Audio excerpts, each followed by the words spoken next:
Tukulamusiza nnyo ku Beg TV kibalizi John mu programu yaffe ensonga mu ddiiro tutunulira ensonga ez'enjawulo mu ggwanga neesirema kujjukiza nti akaseera kano ka byabufuzi tetuyinza kubibuusa maaso. Tuli ne Ben Ssaabawabizi wa DP avuganya nno Mabirizi muganda wange mu kuwaba emisango naye yawaaba gya DP emabegaawo yafunayo kamwenyumwenyu agamba agenda kugenda eggulu adi campaign ng'emmawu yeesimbawo mu bukyamu ku kadi ya DP agenda buli wamu awali candidate wa DP nga yeesimbawo mu bukyamu. Sooka obuuze ku bantu tandikira awo. Tubalamusizzaako nnyo ffenna mwenna bannaffe abatulaba ku TV yaffe n'enganzi Beg TV n'abatuwuliriza n'abatugoberera ku mikutu gyonna egya YouTube wano ne mu ggwanga n'e Bulaaya nti musibye mutyo basibo ne bannyabo mwebale emirimu gyonna gye mukola eyo gyonna gye mutuusaako engalo ate n'okutuwagira ate n'okubanga mutunulira ensonga nga bwe zitambula nga tuzigoberera mu bulambulukufu lwazo. Mami Kibalizi naawe nkwebaza okubanga mumpa omukisa guno nenzija wano ne tubaako okutereeza kwe tukola mu ggwanga mu kibiina kyaffe n'okutwala awamu mu nsonga ez'amateeka. Ekiwandiiko kye wandazeeko nerabye wafunyeemu ku ssanyu. Kooti yakuzeemu. Kooti tennaba kuddamu naye baŋŋambye ngenda kuddayo mu wiiki ejja. Omanyi twali twawaaba omusango guno ogulina judgment eno. Kati judgment eyo mu mateeka tugamba nti bw'obanga judgment ekubanga guno gwasinga maawo n'abantu be kati baali balina okukola ebintu bisatu tebaabikola. Either baali balina okukola appeal, proper appeal. Ekyokubiri baali balina okukola kibayita stay of execution o applyinga mu high court nti oyo tabaako kyakola tulina kyetukola kyetufumba tebakikola. Then ekyokusatu osetting aside this judgment kati bakolangako wadde neki kati kitegeeza emikono gyabwe misibe tebalina kyebayinza kukola mu mateeka. Kati bo kye bakola bakonvinize lukiiko lw'Embalala baali Soroti baali Mbaale. So netuteekayo eri omusango gwa contempt of court kubanga bavoola ebiragiro bya court. Ekyokubiri byagamba baali bataddeyo notice of appeal. Tekala notice of appeal bakuwa ennaku 14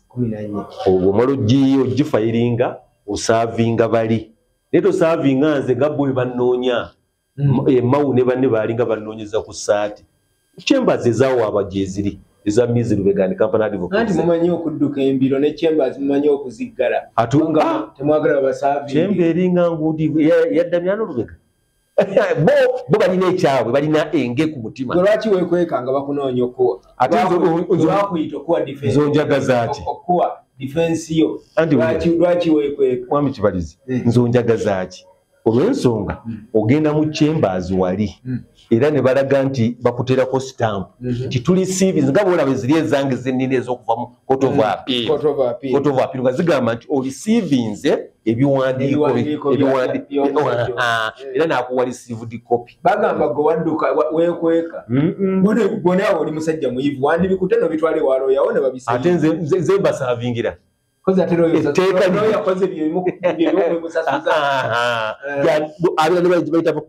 kakodiyo kyakalimu ekyo okunoonya gwe mfe kyakunoonya looya bali tebaagala kugali bali tebaagala musango kati kino ekiriwo kye baali baagala baali banoonya dire kubanga baali badireyinga nti kwejja kubeerawo argument kati nga bwozirawo bwe ziri kati bo argument bo bakola ekyabwe jjukiramu. Kati mu kino wasabye eki kandi mu kino kye nnawandiikidde omulamuzi Deputy Chief Justice nga njagala ekisooka omusango guli ogwasalibwa Justice Simon Peter Kinobe yasala omusango bintu byatamanyi mu mateeka n'akola kye tuyita interim judgment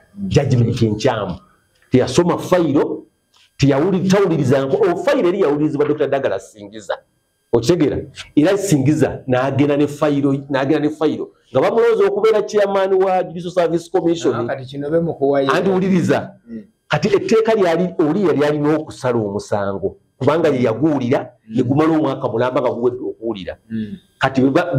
olw'okubanga ayita ku waggulu wa Chief Justice ne badirecting ono fayiro n'agizza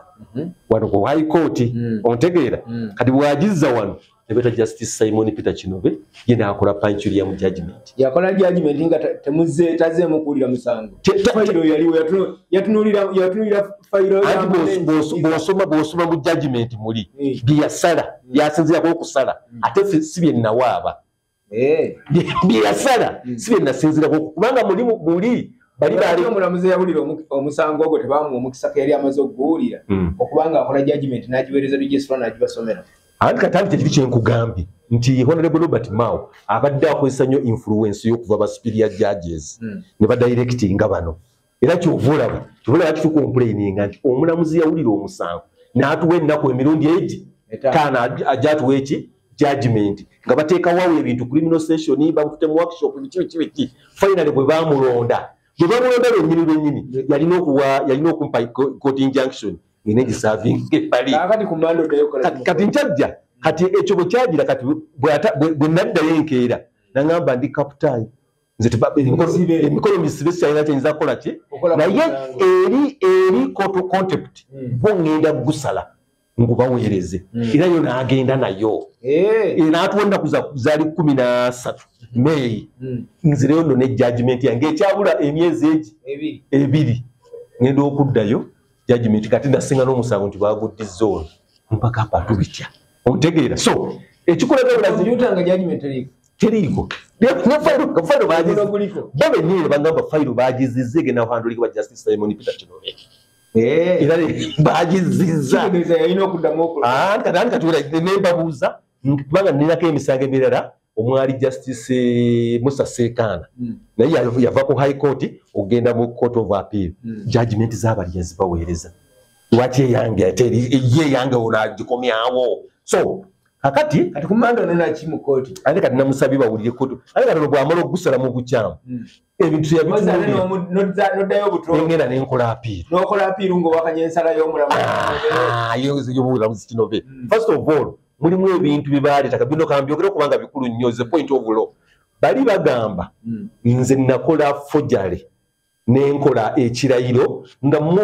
Sebagayunga Kenneth oyo ayeesimbyewo mukono north ewa Budala Kiwanuka nti kyandabangako fembi tetwemanyi okitegeera fembi tetwemanyi naye nze ngenze mu chambers ze nsiŋŋaanyemu commission of oath antereddeko stamp assigninze kati awandikira omulamuzi Dr. Douglas Singiza nti nno oyo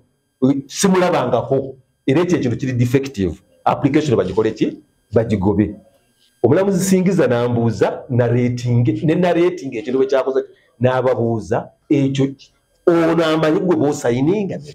nawe mu statement yateekamu nze simumanyi naye tamumanyi era simusayiningirangako fenate twemanyi naye ate nze nali mu chambers ze kati ne bamubuuza stamp eno eri wano ya oath yani yagijjawa otegedde akati bo bagamba kati nga bo bagamba application yo omusango gwa contempt gugobwe Singiza n'agamba no tekisoboka kukola ki n'agamba guwulirwe okitegeera kati ne balaba kati ono omulamuzi bwe yazisa Simon Peter Kinove yabikoze eki ekyokubiri bagamba balina appeal eyo nti baafuna order okuva Justice Monica Mugenyi olwo omulamuzi ono teyajoogeddeko yaddiyo erigwa ddiyo anti kati awo ngenda kakati ziriyo kati aliyo emisango 3 mu Court of Appeal kati ejo ziri olw'okunyima temporary injunction negwa contempt guli mu appeal kakati bali bamala okukola forgery eyo kubanga honorable minister Robert Mao ne Justin Semuyaba bakonviringa court nga teri ku schedule kubanga twali mu court nga 10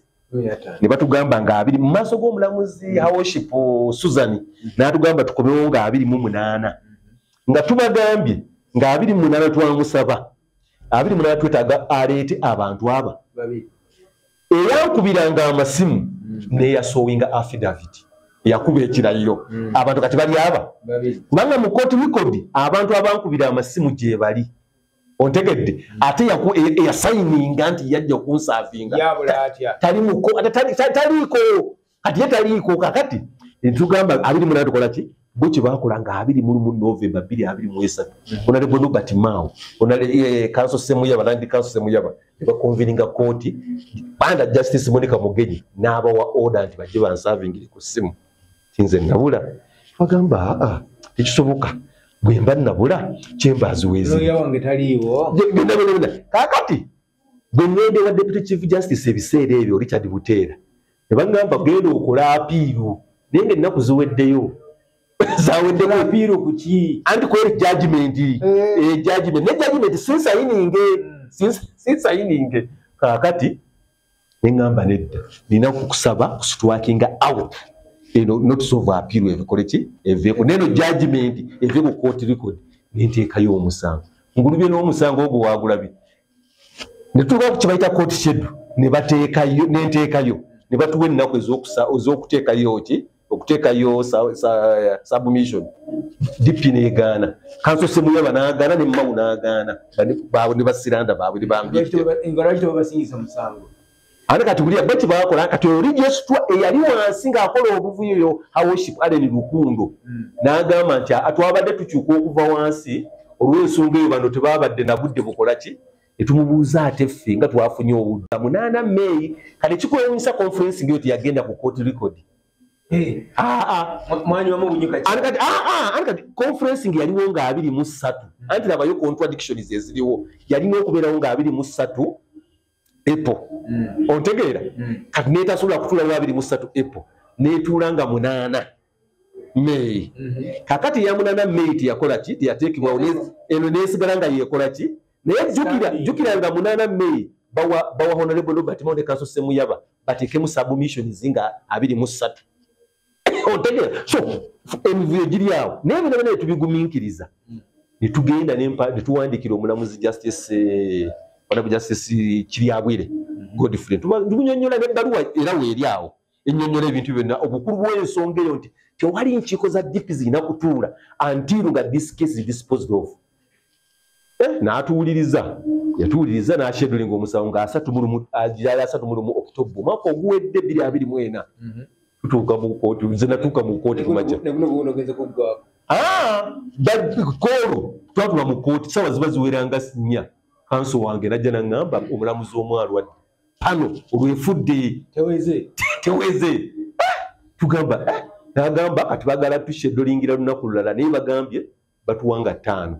November emugamba naye Kanso kituufu omulamu okulwala kwonna kusobola okubeerawo naye ebintu bigenda kukyuka olw'ensonga kale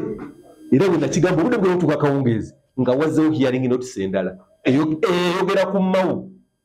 eyogera ku Mmawu nti alina memorandum of appeal erina okuwulirwa ku Tuesday ne mukubira Kanso ne mugamba kati olaba kye nagambye tetujja ku Tuesday bwe twajja ku Tuesday ky'omukisa omulungi ku lisiti gwaliko naye tebaagusoma kati ffenna mwe tuli mu kooti baawulira guli ogwange ne guwulirwa ne bagamba mugende mu mediation ne bagamba zisigenda mu mediation nani na Mao so ne bagamba tukomewo nga 11 February omwaka guno babakole ki baguttaanye era kye twakola omulamuzi bwe twali tuvaayo n'atugamba judgment will be on notice kitegeeza ye wanaamalira oba wali ayinza n'okugumala mu myaka nga 10 maaso ayinza n'okuvaako nga emyaka gigutuuseeko nga Chief Justice bwagenda okuvaawo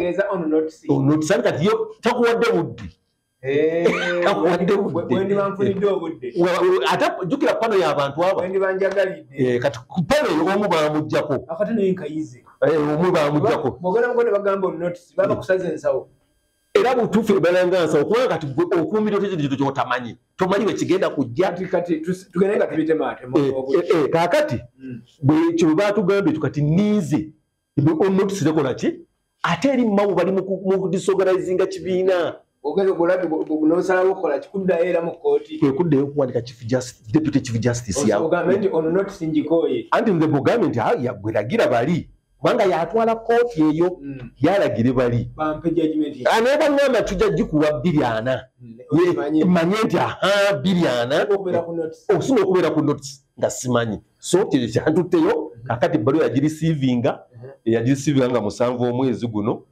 ezali 9 ndowooza enerabiddemu correct date kati ne baŋŋamba nzireyo wiiki ejja bakubulire ndiri olifuna bw'okuddamu ebbaluwa zange kale ekyo kyekirya notice tukuwadde mu mwaka ogujja nga 5 oba bwekityo kati bo ye yamanyi ye yamanyi nkitegedde ekikutwala kyekyo kati olaba omusango ogwo mukulu nnyo olina okusobola okubaamira n'okutambula anti kati bwe gunaafuluma guteekeddwa okukola unjuyeezi bwe gufuluma nga Honorable Robert Mao ne banne be baguwangudde baba bagenda kuteekamu memorandum of appeal kati baba bakkiriza bwe gubasinga byonna byonna ebikoleddwa biba bifu okitegeera kati kooti zonna nfu ani kati eri eyagiyita talina buyinza byonna bifu buli kimu ekibadde kikootebwako siranda asita judgment ye nejjange eri mu favor yo ejjange eri mu favor yange kubanga notice eri nze nasaba bagistriking out bwevaako kati notice eri eno judgment esigala eyimiridde so tulinde kinava mu kooti ku Monday si ku Monday oba ku Tuesday agenda kuwa bulwaji asobola okugamba nti mada zibagambye genda mekenda kusomuzina bangambye ogenda mu wiki ejja bange tebampadde date wiki ejja nze njoga Tayina date ntuufu. Nafunira obudde. Ndabe ekikola ki. Kati olaba ekiri mu ekyo nti lwaki ogenda mu kooti n'ovenga tebakuwaddirira ku lutuufu. Ani kati anti abatanaba kusoma bbaluwa ezo. Kubanga ebbaluwa oziteekamu emirundi ebiri. Oziteeka ku ekimisi n'omuwa ne physical copy. Ne bagamba notice. Nakugamba muweebwa obudde amalozi zisoma. Amalozi zisoma kati bw'amalozi zisoma alabe ekyokukola. Akasinze okunkwatako keko kuŋŋamba notice. Notice ali yekasanga mu notice. Uyo yakasoma kula yakatambula eruwero. Emyaka kati 3 anonya bbaluwa za administrator. Era zino notice. Eba mugamba notice. Notice olwaba akuse. Kubanga ati kati alina omubanjiza. Notice ali yabo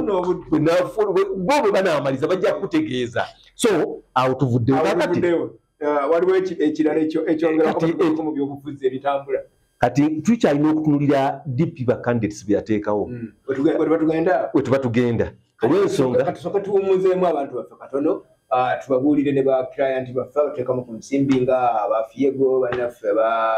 Safe Organic bannaffe aba Stanbic Bank General Schools n'abalala batukoze bulungi kukulaba nga tunyirira nga bege etambula kirungi nnyo site tukolera ddala bulungi nnyo ne mwebale twegattako n'abalala tubayita mujje temutya tetuseera nnyate ebyaffe byakagwirawo kasitreseza wano naawe kennyini ezotaddewo leka tuziridde tukomyewo ogambye ogenda kugenda nga odi campaign nga buli candidate wa DP gomanyi nti kadi yagifunye mu bukyanga nga yewangamyezaawo wanaffe mu Luganda tugamba kuwangamya weteekawo nga tebakumanyi ate nga president yamuwa kadi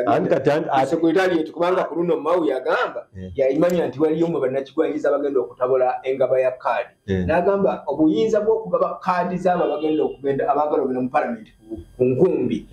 secretariat oba olukiiko lwakulembera olufuzi lw'ekibiina lwelulina obuyinza obwo yabakubiddeko kikyamu kifu anti olaba tulina enkiiko ezi buli lukiiko lulina omugaso gwalo n'omulimu gwalo tusooka n'olukiiko olutufuga ffenna baluyita National Delegates Conference. Eyo National Delegates Conference buli kimu bwe kikola ki n'endagaano eri Honorable Mao gye yakola ne President Yoweri Museveni yalina kuzimbibwa kuva eyo. Ontegeera nti ffenna tubaamu bamu ne ba delegates bataano batano okuva ku constituency abavubuka baleeta abakyala baleeta bammemba ba NEC n'abalala olwo bwe luvaako tulabye tutya National Council lubeerako bachairman ba districts lubeerako parliamentary group kitegeeza abantu abo abaavuganya ne bagwa n'abo abaayitamu parliamentary group kati ne kubeerako ne NEC bwe muba mulina NEC ennonde seni y'ekifere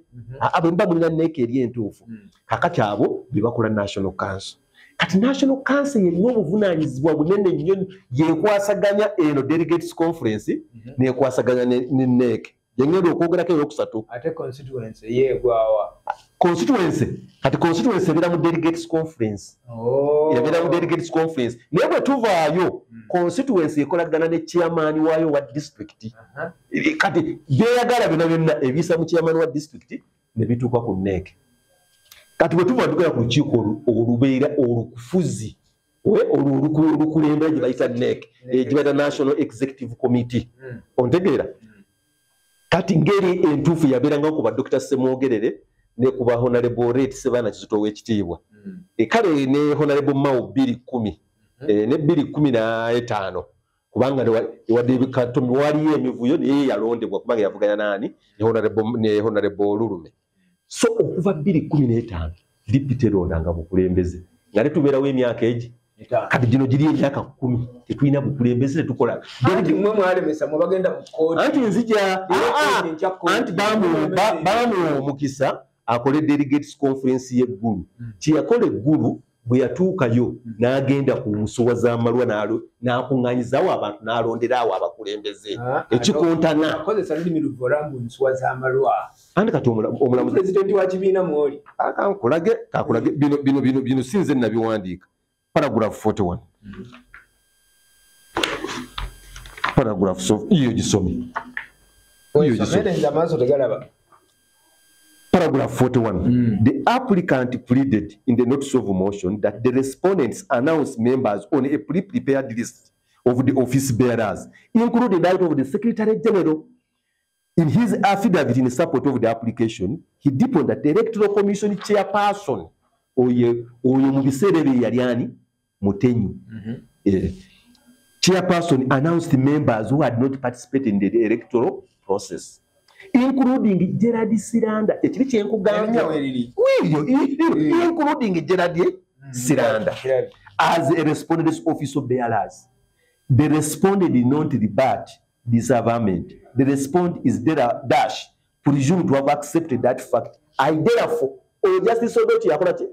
therefore find that the applicant proved that the respondent did not conduct elections in accordance with the party constitution. They have acted illegally. Kakati mwekyo kooti yakizuula abantu abalangirirwa ku bukulembeze bw'ekibiina baatuula butuuzi balina bakola lisiti bagabale nnyo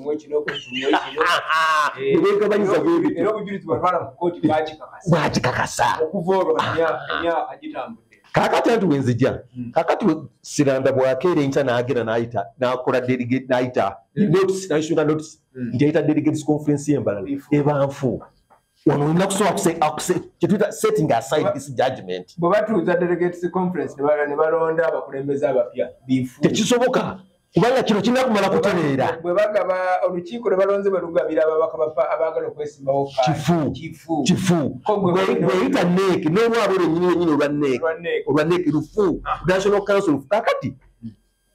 njagala okugenda ku kiri ky'ogambye. Kati first of all, okitegera asayiningirako omuwulidde omulamuzi wawa anti yasayiningako nga secretary general omulamuzi yagamba si mulonde teri yamuwa buyinza. So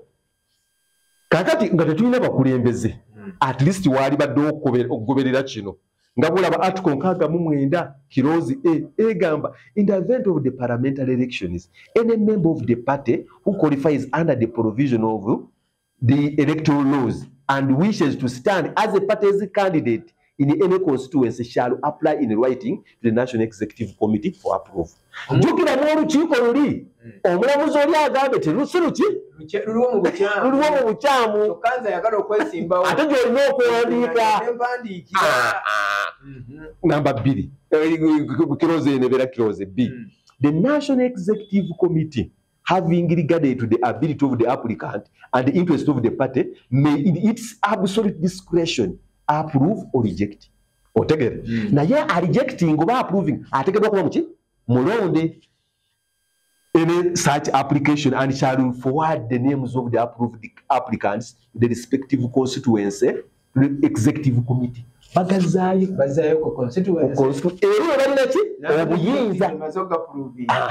executive constituency. See, on the receipt of the list of the approved applicants, the constituency executive committee shall convene a constituency delegates conference, which shall meet and elect from among the approved candidate applicants the party's parliamentary candidate for the constituency. Awembuliza mau yayisewa nzija nakati shall limit results of the elections the National Executive Committee through the District Executive Committee. Then D, the national executive committee entuufu shall adopt person who secure the highest number of votes of elections as parliamentary candidates for the constituency, provided the national executive committee shall nga tewabaddewo awakanya nti mwabaddemu okubbira eyo kati wano bw'obanga bando beno process tebagiyiseemu oyo si parliamentary candidate. Si parliamentary candidate waki ebyaffe byawukana ne nuupu principal atula wali n'agamba kibali zigende emitiyana kiwagende emukono ewamu eno si we kiri bali bennyini abagenda okukulonda babaweereza amannya nti kwabo lwe mwatuweereza abaasabye mulondeeko mwe mubasootingemu out kati lalopace kyakoleddwa lalopace yasaba yali mulala yali opoka from nowhere kati ate mawo bwe yagenze nga mawo agamba nti DP etudde ne DP tetulina immunity eyo DP etudde n'egamba anti tetulina immunity anti kati gwoli munda mawulire era genda okuzesiranda akulage ka article konna akalina immunity mu DP ekintu kiri kimu kyokka immunity gye tulina ebeera ku president tatwalibwa mu kooti nga sitting president kati mu president Yoweri Museveni ne bwakola ebyebifaanagana bita tatwalibwamu naye nawaffe mu bibiina tulina immunity so kyekyakoleddwa automatically kati mmawu ne bwawangula omuntu yenna amuchallenginga n'amugjayo kati wegifuna mu bukyamu ffe tetumusindikanko kati baleete statistics wawe yayitamu okugenda okusaba kubanga le process oli kyajja okuteekamu oli member wa National Executive Council haluwa ate bitambula eri mu kibiina ate nze mukulu ennyo kubanga nze ndi senior member wa kibiina abo bonna boolaba abali awo bazze nga nze ndi mu kibiina baba engeri mawu gye yajjamu sanga olako obudde nkimanyi nnyo Honorable Zakalo olumu amuleeta oba Dr. Semwogere ebintu bingi ebyo tetwagala bikola ki twagala tugende kati obuvunaanyizibwa bwe tunabirirewo tulina obudikampeininga maawo aleme okukola ki okuwangula kyekisooka era ekyo tukwatagana bulungi ne lalopace abaayo tumudikampeininge aleme okukola ki naye era bali abayo ne bamuteekayo andi ate otugenda mu kooti andi gwengo procedure kibuga kitefere tumusindikanga deputy tumusindikanga mugenda kufuna abakanga basatu ate mbawabire haluwa ababaka bafuna mawu ate oyo si mubaka waffe nawe omubaka wa NRM kati dipino za kati ate tulaba kumala kakati waliwo n'abalala waliwo omwami bamwita Sebagayo nga Kenneth ani mwendekada era mawu yamuwadde ali mukono north waliwo ne Honorable Kajimu George Fred mukono era yenkola eyo ontegedde so n'abalala ate mukwano gwe sebamala awo mutuufu ku district bamuweredde ku district era ye yandagira kubanga bali abalonzi be bamugambye nti oyo muteekeyo muye yakibuuka alimu ali independent kakati eriyo n'abalala bayisemu obutuufu nga Honorable Babirye Kabanda yagifuniddewa omuwanika w'ekibiina yagifunidde Masaka okakasa Masaka branch ekola lwaki tekola egaba kaadi lwaki tekola ate nga mawu yagamba obuyinza bw'okugaba kaadi parliamentary candidate ate kati anti bannamawulire wemubeera n'ensobi gwe genda omugambe akulage bulazi nti ambadde nsaba Honorable obugaba kaadi n'obujjako wali kaadi so ababaka abo tugenda kukola ekyo kati ekirungi bali ab'emukono gyenzaalwa mukono era sinza ogwo ewa Sebagayunga newa Honorable Kajimu njagenda newa Honorable Mawu abo basatu naye bano abalala ate njagenda okubakubira kampeyini kakati kije tugamba nti olaba ebibiina byonna President Museveni yabitta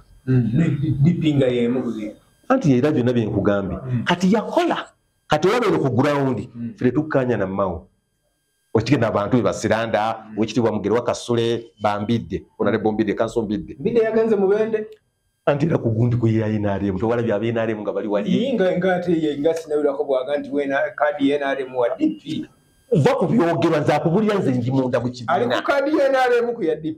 okubeera kati kyoyagala okugamba bozengo yambadde white n'omutima gwo gwa white so oguli akabonero k'enkumbi oba basi ekyo kirala Lutamaguzi yagendera ku kadi yaki mu parliament Nakaseke alimu kadi ya DP kati aliriddawo kati ali munno mukojja wange gundi Mpalanyi yagendera ku kadi yake si ya DP so kakati okukwata kadi eri kubanga yeetunda ekuleete kati awo ne balaba bali mu kukola nnyo President Yoweri Museveni abalaba okimanyi nti President alirayikira okusuula maawo wa minister osaga nga musula naye omanyi President Museveni omanyi ku bantu Museveni bayagala mawuta ku bantu nolidde mawuta sukka kyayagala ogamba Nakiwala Kiringi yali tamwagala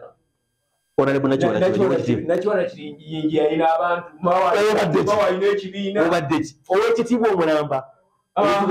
dako oli mukyala Sala Kanyike wali mukyala Sala Kanyike awe Makyere aliriddawa omugenzi Sebagala wamulaba otya kyogala ogamba ku mawu ne Sebagala tumalirize nga tunawa kumaliriza kuba ekifaananyi mu kalulu entambula gye katambula kakati akalulu kano kibiina kyammwe tekirina candidate ate tulina obukulembeze tosobola kuleeta candidate nga tolina bukulembeze okitegeera obukulembeze bwe busooka okubeerawo ne bugamba mwami Kibalizi tutaddeyo ggwe kubanga etteeka naffe ligamba President General yakola ki yajja bw'aba tazze olukiiko lutwa ne lugamba nti tuwagire gundi oluno nga mwagate mujja kuwagira ani kati lwe luli kyekibuzo teruliiwo n'ekyokubiri olaba lwaki terulinayo candidate kubanga amabaluwa gyegali ku electoral commission neno judgment gyolaba bagirina kati mewa akimanyi bulungi nnyo senga agenda eri baitubitinyeemu omwamubulokinga kati kyava ajja mangu nnyo ku Friday n'agamba bannange DP tegenda kukola ki ayagala okukola ki kumbe ebbaluwa eri bamugambye boss wona munkola kati Honorable Mao kyokka ekimuyambako nti alina state campaign ziri zitya bwotambula campaign nfu anti campaign teziri mu vibe campaign teziri kyekiguziza vibe omwana nga abantu abatambuza mayiro 12 same candidates waliwo osambyeko emipiira gw'ebika edda abantu nga mutanda bakola linnya nga tayinza okugenda mu kiko ekyaffe ekyemmamba asooka kusambireyo kubanga basambi balingawo webali wetuli kakala asobola n'agenda mu kiko ekiki kati kyekiri ku president ono presidential elections bakandidate bonna abo waniwoti kale muyinza okubamu abatalimu nga gondi oli wa yani ono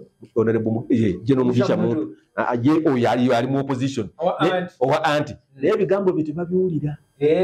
obuwulira naye tebabikola ki tebabitegeera talina vibe vibe yali badde abantu bamukkiririza egamba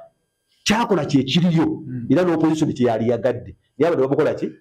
ati n'omulala ali mu muzannyo ono ogundi muganda wange munnamateeka munnange ono ani ono yali mubaka wa Kawempe gondi Munyagwa kampeni wetu bazikuba so abasigadde mu gundi eyo bonna ba candidate ba Munyagwa opposition muntu wa opposition abo babiri abalala bali boli ate nubu Kyagula ati gwe mukulu Kyagulanyi obadde omumanyidde mu opposition ati kate sokoleke sokoleke okubeera omukristo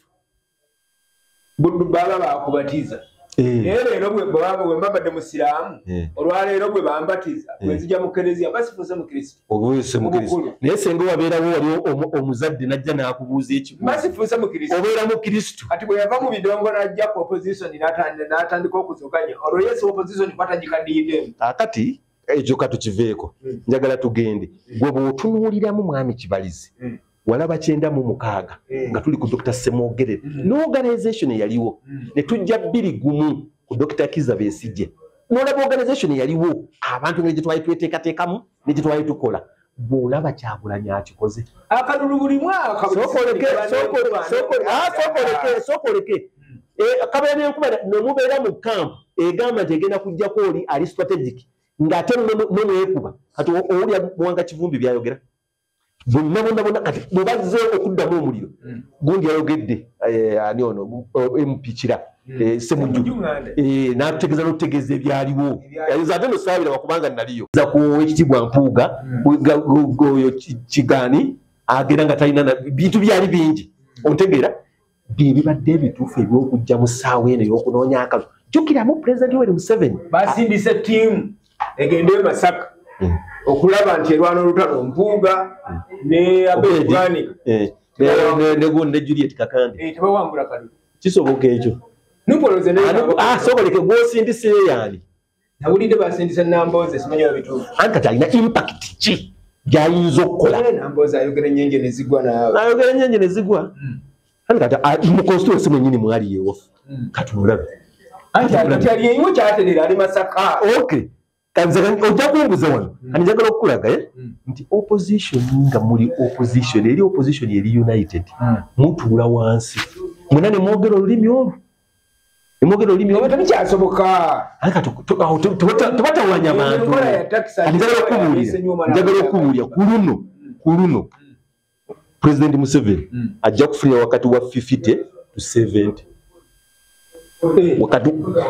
gutwala disorganized opposition wenawe tolaba opposition imwe abakulembeze mu disorganized naye abalonzi bo bategedde ekyokukola siwe kibeera olw'ensonga abantu bali babeera n'abantu baabwe ogenda emityana n'okuba baagala n'okuba ne honorable lumu atabeeranko mu kibiina kyammwe eriyo abantu abaagala lumu eriyo abantu abaagala nawe bakukyayiramu n'ogenda ebugiri n'okuba basaalirwa ontegeera ebugiri n'ogamba basaalirwa bamulonda naye Kadaga bamwetaaga kaakati awo n'oba otema kuki ku bululu bwo ontegeera n'ogenda e Masaka era nkubuulira ekiragamba oyo Mpuuga Masaka tebalinamu abantu bebalinamu tebamanyiddwa na kumanyibwa ontegeera so njagala okulaga kitutwalawo ekyo anti kiri bwe kiti already oli gwera bwe nakugamba ndowooza nali wano nali ku BBS ne kugamba nti olunaku lwe baawandiika President Yoweri Museveni oli yatya buti kukyogera lwe baamulayiza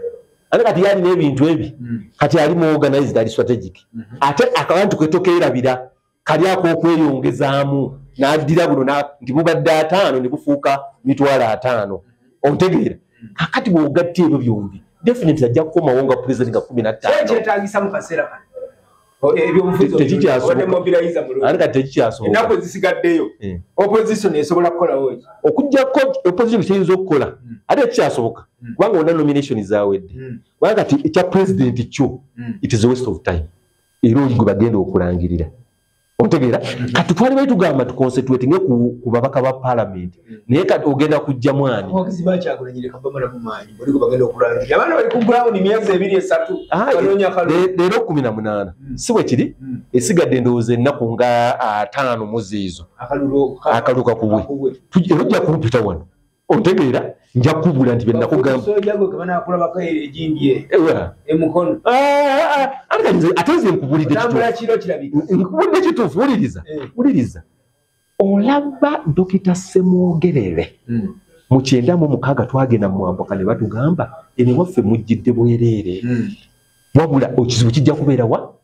wammwe munyweze Buganda ne baatuwa 9.5%. ate Buganda ate mu Buganda byali bibiri mu Buganda president yaleeta ekiveera kati yalina abasajja be nga bajja n'obululu 5 akati so kyali kizibu nnyo okugamba okumanya statistics za Buganda kubanga kalimu nnyo ki okubbira naye kyembadde nkugambako ekiveera bakiyingiranga nga temulaba ate twali tubimanyi mu staffing kateri olaba kyebakolanga olaba nga mukivera waberangayo ekibaafu kati nga baleeta obululu nga 10 kati aka5 nga bakateekamu Ssemwogerere awo ontegeera nga bamaakingamu Ssemwogere nga bafolodinga buli mu Buganda neza ne mwankola ekyakola so mu Mwambokawo tekyakola banga bo Mwamboka yingire awanga Dr. Ssemwogere naye mu teeso yonna kati gwe bw'otunuuliramu ku statistics za Dr. Ssemwogere n'eza Kizza Besigye nga bwe zibadde zijja bw'olaba Kyagulanyi azirinawa kati kibuzo ky'osobola okubuuza tuve ku bino ebyogamba nti Futusoli alina kino naye gwe ozirabawa kubanga we yalibadde strong hold we wano otegera ebiva wano ndowooza obyewulirirako Masaka nsaleko Mukono nsaleko Kampala naye musaleko otegedde ate n'endala kulondebwa buki kati kitegeeza abantu kandi bagenze bazikasu kaludwa kavaamu kunakwabera yanga nti kakati baneza gasina bakumalize kikulagala bulazi munneteekateeka bwewali okirabyeyo omubaka wa parliament n'agenda okusaba constituency n'asaba constituency taliyo mu mateeka gwe n'ogamba nate ekyokugenda kuwangula oli n'ogenda okusaba Nakawa West gwe n'osaba kirala otegedde n'osaba kirala oli n'asaba ekituufu okitegera otuma mu mateeka olaba yasaba yakola ensobi bw'akakiiko k'ebyokulonda akakiiko k'ebyokulonda okavunaana ki kumpapukanzi okwo kekaayo tuweereza empapula eziriko ebyebi andi akakiiko k'ebyokulonda bakagamba bati ebifo byonna ebiralondebwamu biteeke mu kyapa kya gavumenti kye bayita nabana batubasuubire abaluwa sanyonyere bagenda mujja mukalu aluwa kale tule judgment yabo kubanga judgment yabo bano electoral commission omulamuzi Simon Byabakama senga abikkako n'agamba nti asigalemu oleja agenda butereevu mu kooti olaba mu kooti mu kooti nzibu nnyo nga tosabye ekintu tekikuweebwa bate wasaba nti bandiyirire tekikuwa era ogusinze bweraba newano mu kulonda bw'osaba ebyo ebifo byawukana omusajja baba yasabye nti bemvuganya nabo basaba kwesimba walala ate baliene wange bansumbuwa banzigiremu era bagamba mwe muveemu kakati waliwo ebintu bye nawulidde nga yasaba Nakawa bali basaba Nakawa West constituency nga seeri Nakawa division West constituency kyekiri mu gazeti electoral commission yakuteerawo era gazeti bagirina bonna lwasobola okugenda okusoma mu kyapa kyaki nga tunabana kusaba ebyo mu mateeka muyita technicalities technicalities zali badde bateeka mu technicalities zebayita equity nti olwokuba nti ekintu kati tugeze obadde oyagala kuwandiika kibalizi oba kabalizi eyo technicality bakusonyiwa anti kati Nakawa kiri tebasobola kusonyiwa olw'ensonga kiriitize constituency eyateekebwa wali mu kuteekebwa wali mu gazeti gwe tosobola genda kusaba eri nga tosobola kulaba mu gazeti bebe abaana abakoppa n'akoppa n'erinnya lya nannyini agerirako akati waliwo n'ekirala olaba bwe baali mu parliament bwe baayisa ssente ziri ez'okuwa ekitiibwa Mpuuga abasinga tebaasoma basayininga busayinizi omulamuzi gwebadagala esingiza n'abagamba nga mwaziyisa mpozi bwe muvunaane anti ezo zisimanyi nze njogera tteeka waliwo kwegamba excitement oba kwagala kwonoona amannya g'abantu naye waliwo ate ne excitement kati bo balaba nti tewali kisobola kola Uganda bo bawula ddi ebituufu nti kati ono agenderera kino n'ekigendererwa kino babyawula ddi gwolina okwetegereza gwolina okwetegereza kati kati gabe muli Uganda bangi tibamanyanga nti n'omusango gw'ebitaano gwasalo ogwali ku mawulire wonna ne kuki gwasalo singa bakitegeera singa abantu bakyakyogerako kugamba omusajja nti yabba ebitaano andi kaakati olaba waliwo ekintu kye bagamba nti katutte erinnya ly'omuntu oli kati mu kutta erinnya ly'omuntu oli basigala babyogera badde nsaba dakiika ng'emu bbiri nsaba tugenda mu kulonda Kampala nze ku lwange ngenda kulonda Lukwago Elias olw'ensonga ye meeya aliwo ku opposition nakugambye abantu bali president abo bayenalimu naawe aluwa tokimanyi nti eri yateekayo bambegabe abali mu nuupu be bali mu DP be bali mu FDC bakavaliza opposition yonna katukyalinawo ba Elias Lukwago ndako naye bulunga bukendeera aluwa omwala guno tewakitegedde ekyabadde ku mwala omwala bamuzizengu anti banyini abanuupu abatalya ssente abalwanirira egyo bebayisa resolution bagamba nawandikira secretary general nokuza katamuddangamu ajamuyambeko bakansala bagabye omuki omwala bwe gwazze gwasse bantu bwe gwazze gwalina ebintu by'abantu bintu kati president ali awo nti agenda kubasasula kati ogambye ku bwa road mayor tonde Lukwago kati oli Beatrice simanyi Beatrice Mao bwe banaaba mu mukaaga ajja kuba wa musanvu ajja kubeera wa musanvu kakati omundi campaigninga mukazi we omundi campaign awo tulina kuwa Lukwago Elias kwazi naye yomu kubafuna kadi mu bukyamu bogambi oyo bagimusinganya mu buliri kati ng'ogenda kweyo kadi leka naawe naliyo ku kitebe ng'aginonya olimba tebagimusanza mu buliri yagino nabo kubali ntuma process babalonda olwa mu Kampala hankalize nkugambye oli meya okomye ate bakola ebyabo kati siibula sayuse nnyo okuba wano lundi oguno era tujja kudda kubanga buno budde bwa byabufuzi bwova mu kooti ku notice kakati tuyinza okugenda mu Monday oba Tuesday naye Monday bwe kinaba kize nja kukomawo naye lwaki ogendedera nga wenezidde omusajja mwemwe ennaku yagamba wiiki ejja naye nakagajjabe ekyo kancerekere nja kulaba olunaku naye ku Monday nja kubeerawo wano tuddemu twogere Kalulu ate n'okulaba bwe tweteekateeka abantu bajjukize kati engeri ya Kalulu entambula nti kampeyini zaffe nfuufe opposition kati bw'onojja ojja tubuulira ekiri eggulu kubanga otugambye otandise omulimu gw'eggulu ojja tubuulira ekyemukono ewaffe eyo yokka otubulire n'ekiri e Masaka aye Masaka kiri bulungi kubanga nabaddeyo mu kuziika taata w'ekitiibwa Babirye Kabanda era nalabye vibe nga weeri mu Democratic Party nalabye ng'abantu bonna gundi akola bulungi nnyo